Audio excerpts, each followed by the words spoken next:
Hello, whiskey friends. Should I say rum friends today too? So just a little bit of something fun, a little bit of extra today in advance of going out to Kentucky, and just something that I've been wanting to do for a while.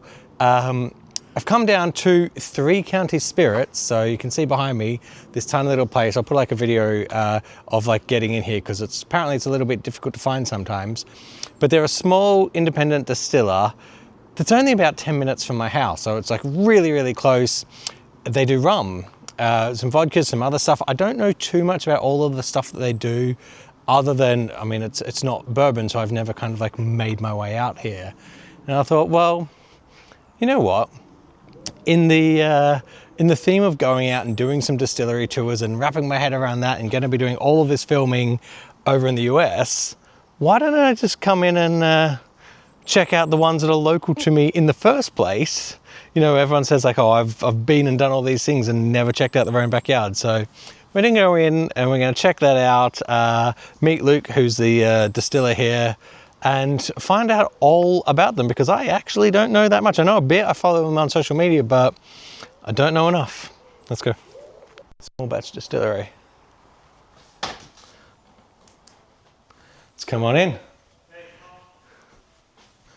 Got his office in here. And here is the man himself, Luke. Hello. Mic on. Good to meet you. Yeah, you too. Here it is. Oh, it smells lovely in here. Small but perfectly formed. It does smell very nice. Like a little like a honey molassesy. I will do a little bit of chat and then we'll have a bit of drink, and I'll break it up. Talk, drink, talk, drink. If you have any questions at all, please ask. Otherwise, this feels like a really crap lesson from my perspective, and hopefully not yours. I'm not a teacher or a scientist, so please just ask. There's no silly questions. So yeah, we've been here nearly 2 years. I'm going to say we a lot. It's mine and my wife's business. Okay, it's just me. I'm on my own. So I'll get to that in a second. But yeah, 2 years in. Well, now that we've had the unit, August. Why blimey, we're in August now, aren't we? So 2 years ago in August, we got the license from HMRC to create booze. October 2 years ago, the big still, as I call her, this is Evelyn, 250 litres, tiny still, came over from the Netherlands. Before this, I was a chef and a restaurateur. Spent my whole life in hospitality. I love it. I had two of my own restaurants. First one opened in 2016. Second one opened in April 2020. Don't know if you remember April 2020. Bit of a shit time to open a restaurant. We couldn't have got that more wrong, could we, really? So yeah, I did my best with that, but at the end of 2022, we called it a day. That shut down, I shut down, took a few months off. I've been thinking about distilling, and specifically rum, for probably since about 2018. So I think we could all see gin was going stratospheric. I should say I am normally a gin and a whiskey drinker, mainly bourbon. So I was on the bar, gin going stratospheric. I thought, brilliant. I like the idea of distilling, making booze. Whiskey, Scotch style, 12 years in a barrel. Could be crap when it comes out, so it's a bit of a risk. So I literally just moved down my bar and I got to the rum. And we had things like Eldorado 21s, 18s, things like that, like sippers. And I really like those, but I hadn't really tasted anything else. I didn't have a clue about it, what it was. So I Googled it. And as I will explain to you, my process, it's very easy. So easy you can do it in a warehouse with very little equipment. Put it on the back burner, and then yeah, when things went tits up with the restaurants, I convinced my wife that I should start another business and not get a job. But luckily she's got the good job which keeps me in the life of which I am accustomed. So that's lovely. So I get to mess around doing this. Totally self-taught. I learned on YouTube. Basically spent first 6 months of 2023 learning how to distill by watching some Kiwi guy distill. Started off on the 3 little tea urns underneath there. They are stills, believe it or not, 25 litres. I stupidly thought that I'd be able to produce enough out of that if I just kept them running to run a business, which just isn't the case. So yeah, Evelyn came over from the Netherlands in October 2023. Not round, not copper, not fed by fire. It's a little bit different. Most stills will be big and round and copper, especially like over in Kentucky, they're going to be big copper pot stills. It's square, it's stainless steel, it's modern. That's how I like to do things. I like to be an outlier. If this is the way it's done, I'll go and figure something else out. It's the way I did things with my restaurant. I opened a 15-seat chef's table instead of a 50-cover restaurant, just to do something different. And that kind of reflects into the bottles, the name. So Landlocked, we are geographically the most landlocked point of the country. Most rums will have a pirate, a boat of some sort, or that bastard octopus is everywhere these days. I can't get away from it. So I just thought, what's the opposite of nauticalness, being landlocked? And I'm from Exeter in Devon. I lived the beach all year round, surf, swam. It was my life. I met a girl from Berkhamsted in Hertfordshire, came up here to work in London, but she didn't tell me how far it is from the coast. So I am now landlocked. I can't tell you the last time I was in the sea around here. Anyway, so yeah, that's the name, the reason for the name. I have a no bullshit spirits policy, because one thing I found getting into this industry is there's a lot of shit out there that goes into your bottles, especially on the cheaper end of things. Artificial colours, flavours are my two main gripes. Bad, poor quality alcohol. So as a former chef, flavour is my weapon. I cannot compete on price with things like Bacardi and that, so flavour's my weapon. So I focus fully on the liquid inside, all naturally coloured and flavoured. I'm going to tell you everything today. There's no secrets. And I don't have a fancy custom bottle. I don't have fancy shimmering foiled labels, because it's going to go in the bin. So the focus is the liquid. I could do all of that. I'll just charge you more for the same liquid. I'm not into that. These bottles have literally just changed. I haven't even announced it yet. Photos are updated today. So this used to be the bottle. This is Italian, 15% recycled glass in here. This is Spanish, 100% recycled glass. Hence it's got that kind of greeny tinge to it. And the cork as well. This is a wood cap on a plastic stump. This is charcoal and activated charcoal and cork blend. So then now there's no plastic in there whatsoever. It's super recyclable. I'm just trying to do my bit. You'll find as we go that I like to recycle and reuse as much as possible. And my name's Luke, by the way. I always forget that bit. Right. Let's have a drink, yeah? We'll start with the white. This is not a wine tasting. I'm not wearing tweed. I will not tell you what you're tasting. You can taste it, and we'll talk about it afterwards. The thing I love about hospitality is that everyone's different. So you'll all have the same thing and have a different experience. Like I said, if it's too strong, let it down. I will not be offended also if you don't like something. There's a reason there's a selection on the board. It's a lie, I will cry tonight if you don't. I've got to be careful what I say with this thing, I know, and especially as I'm not going to edit it. Fucking flies. There'll be a whisper in a minute, just now, yeah, fucking flies. Fucking flies. Right, white rum. What do you think? Rum drinkers? Do you sit at home drinking white rum neat? Nah. No one does, right? Unless you've got a bit of a thing for Ray and Nephew. It's a white spirit that comes off the still, hence I make a white rum. White rum is the foundation of a lot of drinks. So I like you to taste it. I don't expect you to love it. I don't even have any bottled because we don't do a lot. Most of this goes to the bars for their cocktails. But I want you to kind of get an idea for flavour of what I'm creating. So, legal definitions of rum. Do we know legal definitions of rum? No? So it has to be 37.5% alcohol, ABV, or more, minimum 37.5%. So you'll notice the captain dips a bit. Quite a lot of them dip dead man's fingers below 37.5. Legally can't be called rum anymore. Legally can't be flavoured. So that literally wipes off all of that. No more rum. What else is there? Can have caramel added for colour. Can have up to like 20% sugar added into it. So that covers a lot of sins. And has to be made from sugarcane molasses, probably the most important one I nearly forgot. Sugarcane product. I use sugarcane molasses. Generally it's sugarcane juice or sugarcane molasses. Do we know what molasses is? Yeah? The byproduct of the sugar industry. So you boil the juice, extract the crystals, and it comes down to a sticky horribleness. I've actually got some buckets on the go, ready to go. So if you want to smell it later, by all means. So yeah, I use molasses. This in here, the IBC, behind my kids, whatever the hell that is, 1,000 litre IBC, my high-tech fermenter, okay? I put molasses in there, I put some sugar in it, which the Rumerati will lynch me for, that I call they're the self-proclaimed guys on Instagram, you don't do rum, so that's okay, who like to judge everybody, having never made rum in their life. So basically there's molecules in molasses that will never convert to alcohol. I'm in the business of making alcohol, sugar will convert. So Demerara sugar is just cane sugar rolled in molasses. So it's all cane, it's all good. So molasses, sugar, water at about 30 degrees, and yeast. I used to use fresh baker's yeast, and I've now moved to a dried rum-specific distiller's yeast. This company approached me, they're just getting into it. Can we work together? Yes, by all means. So we're working on that. Chuck it in there, give it a good old mix. You might see the plaster mixer over there. That's not for plaster, it's for mixing molasses. And I leave it for about a week or two. Let it go bad. Inside it, I have one of these little dongles. It's a Bluetooth device that just bobs away. It measures the temperature and the density of the liquid. It transmits to a phone which is plugged in over there, which transmits to a spreadsheet every 15 minutes. You might like this. And tells me that data. And then within the spreadsheet, there's an algorithm that calculates how much alcohol is in there.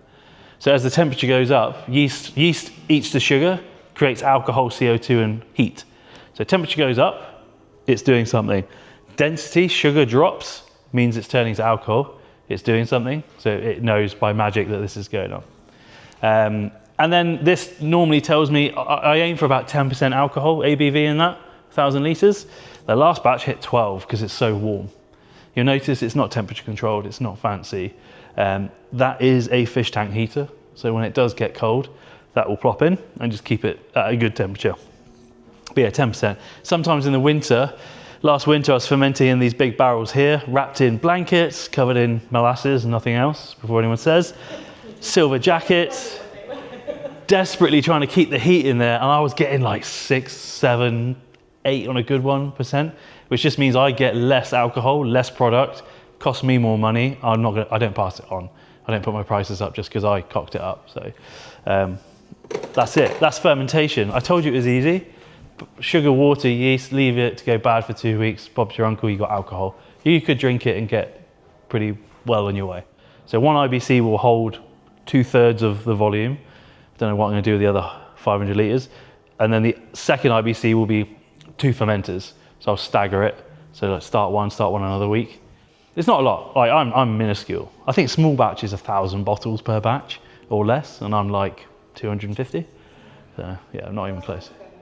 But again, that's the beauty of small batches, that everything changes. The molasses batch changes, even the fresh yeast changes. This is why a lot of the big brands use artificial crap, because it's consistent. But I like the fact that everything has its own nuances. If that stays in there for 3 weeks in contact with the yeast, it will change ever so slightly. But this is quality control here in front of you. I taste it every step of the way. If I'm happy with it, it goes out. Yeah. Right, should I have some spice rum? So clockwise, the golden one on the right. Do we all know about distillation process? No? Ish? Yeah? Boil a liquid, catch the gas, turn it back into a liquid. Literally that easy. So I do 2 distillation runs. The first one is all about pulling my 10% alcohol out and throwing away the rest and just keeping the precious stuff in one place. So I pump 250 litres into Evelyn. I wish I'd got 1,000 litre Evelyn now, because then I'd just do it once, but I've got to do it over 4 days. I use a fish tank pump for that as well. I love a fish tank tool. Into Evelyn, full power, boil it hard and fast. Liquid rises up the column. It's a big column, but this is actually technically a pot still. So most stills you'll see they have like a really shallow neck and then the condenser. But anyway, I won't go into the ins and outs of that unless you want to know later. Steam rises over the top. Alcohol is lighter than water, so the alcohol rises first. Hits the condenser, which is these 2 bits. Cold water comes in at the bottom here to keep it cold inside. Hot water comes off the top here from the heat exchange. 30 degrees. Need that over there. So I do my best to ferment the day I distill, reuse the warm water. 2 valuable commodities, don't let it go down the drain if I can help. Steam hits the inside of the condenser and turns into a liquid, and I get rum off the bottom here. Easy as that. So I do that 4 days in a row because I have to let it cool down and then drain it. collect that. That's called low wines. I don't know why. It just is. I haven't thought of a different name for it. So let's stick with that, low wines. From 1,000 litres at 10%, I get about 350-ish litres at about 32%. So through that distillation process, you're removing water, hence the ABV goes up. Collect all of that, clean out Evelyn, put it all back in, and I do my second distillation, which is my cutting run. Do we know cuts, heads, hearts, tails? You guys do? So that's worrying, isn't it, if you all drink spirits? It's because most spirit brands don't do it. So heads are the first alcohol that comes off in that process. Methanol, big one, got to get rid of it. Acetone, nail polish remover. Yeah, do you have a little swig when you do your nails? I'm going to be open and I'm not going to judge in any way these days. You never know. Acetone free. Do you want some? I got some. No. And then you get into the hearts, which is the good stuff. And then you get into the tails, which is kind of like funky, vegetal, wet cardboard, wet dog, that kind of thing. Not good. So in order to figure out where to make my cuts, a cut, by the way, is swap the bucket. Simple as that. I have a temperature probe at the top there, which is linked to my phone via Bluetooth. So it tells me the temperature of the steam, the vapor coming up. So when I first did it, I had 150 of these jars. I took 350 ml every time, lined them up on the tables, marked them 1 to 150, wrote the ABV and wrote the temperature on the old ding dong up there. And I basically started in the middle and tasted my way out until I got to the bits I didn't like. Blended it together, wrote down the temperature. That's where I make my cuts now. So now there's an app for this. So I just type in when I'm doing a run, cut this, cut that, and my phone tells me when it's coming up and when to change my container. Most old school people, they'll have like one of those dial temperature probes, and they'll be there with a clipboard and just have to stand and watch and maybe go and do something and come back every half an hour.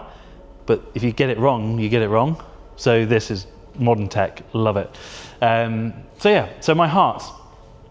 This is hearts, you're in luck. I've done a fresh batch recently. This is about 72%. Have a smell. If you want to taste, put some in your empty white. Don't swig from the jug, it has been done. So this is my hearts. I will refer to this now as my base rum. So this is the base of everything I make, is this base rum. So the white rum you tasted first is just this with demineralized water. That's it. This has got all the flavor. This is Flavor Town. Now everything I do to it dilutes that flavor down. What do you think of that? I like the white. Yeah? Yeah, there's a few nutters that come in here and want me to sell it to them, but that in a bottle would probably be 300 quid because of the tax.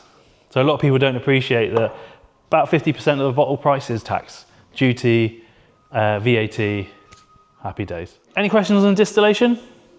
If anything comes to mind, just ask. So 1,000 litres at 10%, 350-ish litres at 32%. I end up with, this has been a bumper crop, just over 100 litres at 72%. So,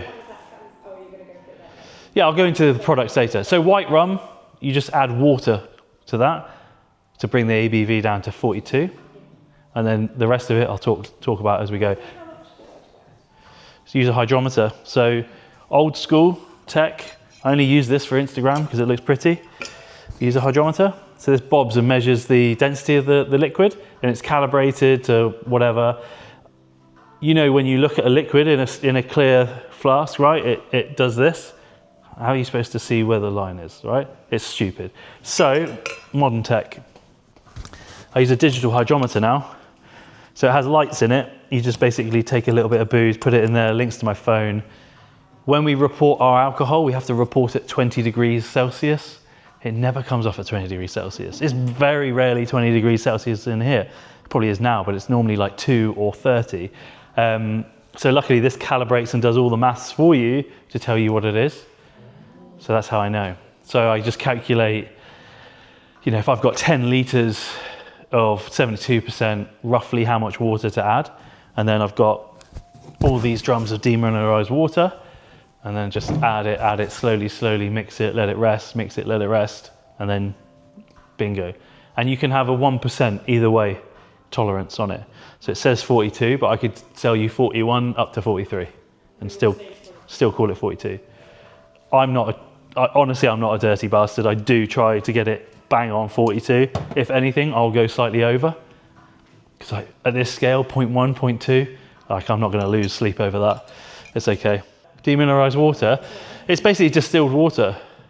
So if you use tap water or mineral water, all those minerals and everything that's in our water will come out of solution. So you know when you add water to ouzo, it goes milky white, right? That's flavor compounds coming out of solution. Because there's a point, water and alcohol ratio, where compounds won't dilute and blend in beautifully. You don't know what that is. So at a point, all the minerals will come out and they'll just go cloudy and settle as chalk. So we have to buy nice water. I do sometimes do like a water run in here just to kind of clean everything through with some steam. And the water that comes out of it is not nice. It's not like this. I wouldn't use it, no way. So when I decided to make rum, I knew I had to make a spiced rum because everyone makes a spiced rum, right? The problem was I'd never tasted a spiced rum in my life. And I still haven't tasted anybody else's spiced rum because as I was saying to these guys, I don't care. I'm not interested in what other people are doing. Like I said, I go the other way. I'm not trying to replicate anything that comes out of the tropics because it's not. I don't have 200-300 years of slavery to lean on and stuff like that of experience. So yeah, I looked at what other brands claim to put in their spiced rums. And then I thought, right, 10 flavors that I've enjoyed as a chef, line them up in my jars in 3 different concentrates in my base rum in the 72, this one. And then spent 2 lovely days blending them and having a taste and getting pissed and finding what I liked. So I ended up with... 10 spices. Nope. So I whittled it down. I had things like allspice, grim, lemon, tasted like toilet cleaner, not good. So I have orange peel, lime peel, fresh, whole cinnamon stick, dried ginger, because it's sweet, fresh is obviously fiery, tonka bean. Any Joe Malone wearers? No, tonka bean. And whole vanilla pod. So this is the last batch, right? So you can see it's whole spices, cinnamon stick, vanilla pods. This is why it's one of the more expensive ones, because these bastards cost a fortune. Tonka bean is a seed of a plant native to South America, I think. This one, it's quite like marzipan-y, bit of vanilla-y. I use this a lot as a chef in like desserts. I love it. Not many people, in fact no one in my research was using it, so I was like, I'll have that, USP. So I chuck them all in a brewer's bag, make a tea bag. I pour 72 on this, let it infuse for a few days. I won't tell you exactly how many, because it changes every time. So I kind of check it as we're going. Strain that out, and then I've got like this super concentrate. It's like a Ribena of rum, basically. Too much flavor, so if I add water to that, it will cloud instantly. So I cut it back with a little bit of this. I make a caramel. So most distilleries will buy caramel in buckets or IBCs. It's basically a load of E numbers that have just been absolutely bollocks to the end of their life to go caramelize. I have a big pan and a big spoon, and I put sugar in a pan and I burn it. And I stand there for ages stirring it, and then I add a little touch of apple juice into it just to loosen it off, quite neutral, lovely. I add it to balance the flavor of this. I'm not adding for sweetness, I'm not adding for color, just for the balance of the flavor, and water. That's it. So that I tend to leave for about 3 days, and then it filters and bottles. Filtering, while I mention it, I might as well. Super high tech, like everything else I do here. 5 micron filter sock. Those metal legs up there, I hang it off of a zip tie, and I literally pour it through. So that takes the first filter, and then in line when I bottle it, there's a 1 micron filter.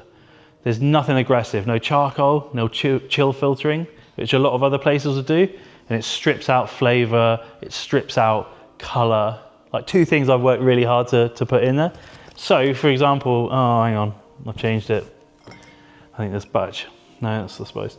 With the previous lot of pineapple, there was a really fine sediment. No, there's a little bit of fine dust at the bottom there. You probably can't see it, but you just do that and it, job done, it's gone. So you might get a little something coming through because it's all real ingredients. So there's nothing deadly, don't worry. But that's the beauty of using whole ingredients and not chemical drops. Right, that's spiced rum. I love it. Like I will drink this like whiskey. I've got a bottle on the go at home at the moment. I will use it in cocktails, as a whiskey, maybe as like a cognac replacement. Not that it tastes of cognac, but it's the closest I do. I tried to take recipes and just use my stuff as much as possible. Anyway, before I start ranting, let's have pineapple. I've had plantation pineapple rum, Stiggins Fancy. We drank half a bottle of that one before we opened Henley, which is probably why it went tits up. But it's fine. I liked it. So when I decided to make rum, I wanted to make a pineapple rum. When I was a chef in London, I used to work for Heston Blumenthal at the Mandarin Oriental. And we used to do spit roasted pineapples as a dessert. So now, as you mentioned, I have a charcoal spit at home. I need a big TV for this. And I spit roast fresh pineapples over coal. And that's the pineapple caramel that I'm brushing it with.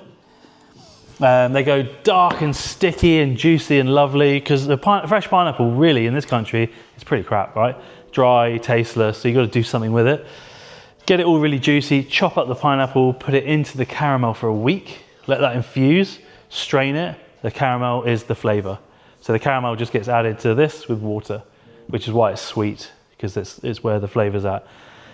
Pineapple, I love, because what is your kind of benchmark for flavour for pineapple? Is it lilt? Is it sweets? Is it fresh pineapple? Depending on what you think pineapple tastes like, will depend on how much flavour you get out of this rum. So a lot of people can't taste pineapple. Yeah, but it's a roasted. Oh right. It's a. Did you try it? Yeah. It's a roasted pineapple, so it's very different. Yeah, pineapple rum, I like this on its own, again, over ice. Pineapple daiquiris, obviously abundance of tiki drinks you can use it in. If I'm gonna have anything long in the summer, a mix, as I chug Pepsi Max, I would never put Pepsi Max with my rums. I have tonic. So I spent years passionately researching gin and tonic, should we say, and found that Schweppes Slimline Tonic is the most neutral, delicious tonic to me. So I just have that so I can taste the spirit. Fever Tree is great marketing, but I find it too overpowering, even at 50-50, which is generally how I pour my gin and tonics or rum and tonics. Do you have a bit more? We're going to fly through it now. Tangerine. Do we like it then, yeah? Good? Cool. Good, because this one is a pain in the ass to make. Yeah. I use a... Yeah, summer's great. Yeah, that with tonic is fantastic in the summer. I use a fine zester microplane. I used to stand here and do it by hand like an idiot, but the last batch was about 250. So I now put them on a drill and just spin them around. Still takes like 2 hours, but it's worth it. I take the fine zest and I infuse it, surprise, surprise, into my base rum. So I make a tangerine distillate. I then juice them and I make a caramel from the juice, burnt sugar juice. That. I then take the spices from here and I re-infuse fresh spices once they're done with this one. I make a second spice rum. I don't want you to taste this. It's just one of those really knobby chef things where it kind of finishes it off. I tried it without, I preferred it with. You will never know the difference because you'll never get to experience that. So second spice rum, tangerine distillate, tangerine caramel, water and base rum. All blended together, filtered over many days because there's so much oil and stuff in that skin that it takes a long time. It clogs up really quickly. But I think it's worth it because I think it's delicious.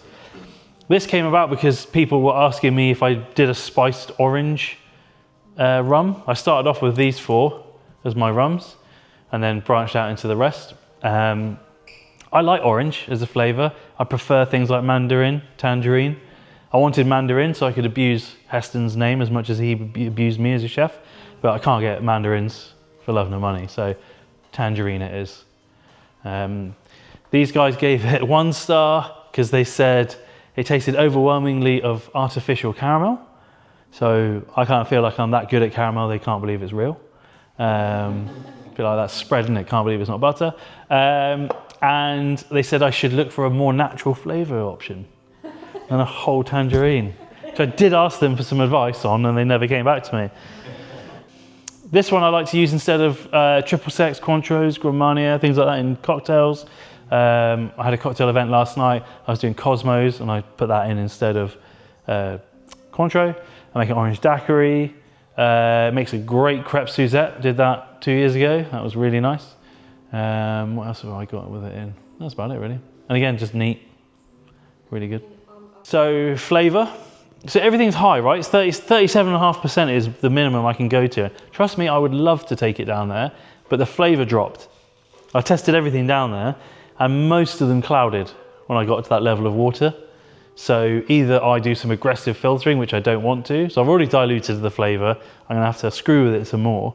So it's kept it high. So at 45, below 45, it clouded. Flavor's still great because the tangerine has got so much flavor, but the clouding was there. So I kept it higher. Just means we give HMRC a slightly larger slice of the pie. But.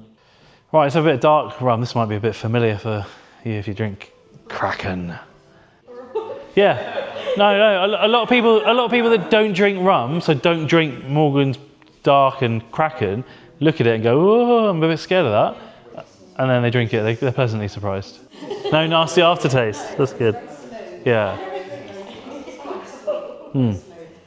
So I get this quite a lot, like no nasty burn aftertaste apart from the white, smooth. And I, being a complete idiot, and I don't know anything really about distilling, I'm just blagging it. My theory is that it's where I make my cuts, because a lot of big brands, I mean, they'll probably take the methanol off and then put everything else in, and maybe take something off the bottom, whereas I'm being quite picky. I could eat, the more I put into my product, the more product I make, the cheaper it gets for me, the more profit I make. But again, that's my weapon, so I do that. More heads give you a headache, more tails gives you a stomachache, makes you sick. So not saying that you won't get a hangover, but I have had people say they can drink more of this stuff than they can of other stuff and feel okay. So yeah, that's my theory. It's because of where I cut it. So I get about 500 mil of heads, and then I get,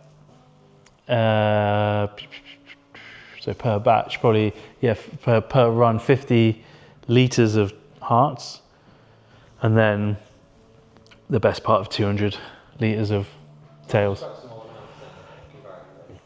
I could go way further into the tails, but I don't, because it gets a bit too grim. Right, dark spiced. The reaction was positive. This I love because it uses a waste product. So on my first distillation run, I do the strip, so I pull the alcohol out and I get rid of the rest. The rest is called dunder. Heard of dunder rum? No. So in Jamaica, they'll use that kind of waste molasses in the still. They'll pump it into holes in the ground and let all kinds of gear grow on it, mold the lot, which is why, and then use that to make rum. That's why Jamaican rum tends to have a bit of funk to it. I don't know if you've ever found that if you've had Jamaican rum. I don't do mold, that's not really my thing. So I collect some of the dunder and I let it cool down and settle because there's sediment. And I blend it 50-50 with the old 72 and I end up with dunder essence. This is about 35%. Have a smell, have a taste if you really want to. I don't like the taste of that, but I love the taste of the rum. So this is that molasses, treacle, it's a bit yeasty. I get a bit of Marmite kind of coming off of this. I had a small amount of that into my base rum. I add that second spice rum that I said about with the tangerine. But again, I don't want you to taste this spice. It's just kind of like an undertone to finish off the drink. Water, and that's it. Easy peasy. So yeah, it uses a waste product. I love it. And if you've got an allotment or anything like that, you can come and get some of the waste molasses as fertilizer if you want. There you go. You have to. You can use it as fertilizer. Right, yeah, so dark rum, that's it. Beautiful waste product. This is our best seller in winter. Pineapple is our best seller in the summer. I think the dark is a bit more warming and nice. This is the only one I've not had with tonic. I use it in, like, I make an old fashioned. It makes a nice little float on top of a Mai Tai. But yeah, generally I just drink it neat. But full disclosure, I tend to drink these three, not being that kind of dark rum drinker historically. These are more my bag than that. But when people were tasting this one, they would ask me if I made a dark spiced rum. being the ignorant fool I am, I said it's darker than that. Is that not a dark spiced rum? Because I didn't have a clue. Luckily, I've got friends that drink Kraken and things like that, so we just kind of worked together and landed on this recipe. So I made this because, as an industry, hospitality uses Kahlua. And if you've seen any of my content, I have a bit of a personal vendetta against Kahlua because it tastes of nothing. It's just sugar syrup saying it's coffee liqueur. It's really dense as well, so you can do the baby Guinness thing. You can't do the baby Guinness with mine. It's not got enough sugar and crap in it to float. So yeah, I also, the purple labels in the corner there, that's basically my pre-mixed espresso martini, but made with cold brew. And I made the liqueur for it, and enough people said, can we try the liqueur? And then they said, oh, cool, can we buy the liqueur? So we launched a separate product. Do you guys know Canal Street? Yeah, do you know Canal Street? So Doe and Fawn. Yeah, so Doe and Fawn are the coffee roasters that pretty much now own Canal Street. They're based in Woburn Sands, just out the back of Woburn Sands. So I use their coffee exclusively in this. This is kind of their house Brazilian, very consistent, doesn't change. So they roast and grind the beans for me. I bring them in here, I make a cold brew. So cold water into ground, leave it overnight, cold brew coffee. Normally you do 10 litres of water to a kilo of coffee. I do 4 to 1, so it's super concentrate. I then add that to white rum, and then I make a sugar syrup with Demerara sugar. Because I'm really tight, I then pick out the vanilla pods from here, and I chuck those in just to make myself feel good. I don't really think they do anything, but it makes me feel good. And then I wash them and cook with the kids and make desserts for the kids. That's for the nights that they sleep. So yeah, it's lower ABV. It is a liqueur, pretty sure, yeah, 19%. You can see there's a bit of coffee dust at the bottom. This is filtered like 7 times. I still can't get rid of the coffee dust, but it's fine. It's just coffee, just done. Makes a great tiramisu, absolutely fantastic. Espresso martinis, loads of other cocktails I've been playing with recently. I did one last night called the Brave Cow. So 50-50 gin and coffee liqueur. Divine, absolutely divine. So that's that one. And then I make them their own branded liqueurs. So these are small batch coffees, Mexican, Burundi. We can't get these coffees anymore. Big and bold and chocolatey on the green label, light and fruity on the pink label. Follows their coffee branding. Their coffees follow those profiles. So once this is gone, we're going to move on to different coffees, but very much follow that big and bold, light and fruity. But yeah, I realized when we made this, I said, let's make more because your coffees all taste different. And then I was like, shit, coffee liqueur is really easy to make. So then I emailed loads of brands and Rave came back to me and we're up for it. So yeah, that was a good crack. I'm also about to launch a decaf version of this, which is great. Cool, that's that. I'm gonna make some cocktails for you to finish on. Any questions, then just fire them at me. And then once the cocktails are out, if you want to try the gin, I'm happy to bring that around. I've got, the gin, I've got a honey liqueur as well, which you can try, made with local honey. It's basically a health food for anyone in Milton Keynes. But yeah, that's it. Okay, so a few bevies in. No, that was, I'm not a rum drinker. I would say that I'm not a rum drinker. And we've come out of there and we've picked up a couple of bottles we picked up. They did a honey rum, which was honestly like fantastic. It just tastes like drinking a glass of honey. We got their spiced rum, which isn't your typical spiced rum. It's, as a bourbon drinker, that was so good because it tastes of like vanilla bean and like Christmas, and like a sweetness. We went through, I mean, there'll probably be some like shots from that in the overall tasting. One of the things he did is he had a sip of what would be like the still proof. So it was like 80-ish%. And that was my jam. That tasted delightful. I had that bite and that punch because most of everything that we had was really, really smooth, but that had a really big, like, barrel proof, like punch and kick to it on that front end. And I really enjoyed that. So that's a little bit dangerous to think that like, that high proof was quite nice, but everything that these guys put out, I mean, these guys, it's one guy, he's just out there making it his own, and everything, it's quite funny. He was talking about like that he's getting criticisms on not having a natural enough flavor when the only things that he's putting into the distillation is literally raw natural ingredients and then just like distilling it down and then mixing them together. So you can't get more natural than that, so that the natural doesn't taste natural. It doesn't make sense. And that was his Mandarin, which tasted very, very, very Mandarin. But yeah, it's, if you're around Milton Keynes ever, if you want to do something, I mean, get on their website and check them out. I might throw up a sample of the spiced rum. If you're kind of like out there, I'm doing a whiskey sample for someone. If you want to try the spiced rum, I mean, they're very local to us, so I'll probably be back in here again. No, I'll send you guys a sample. So anyway, that's it from me. Have a good one. We'll see how this edit goes. A little bit of fun.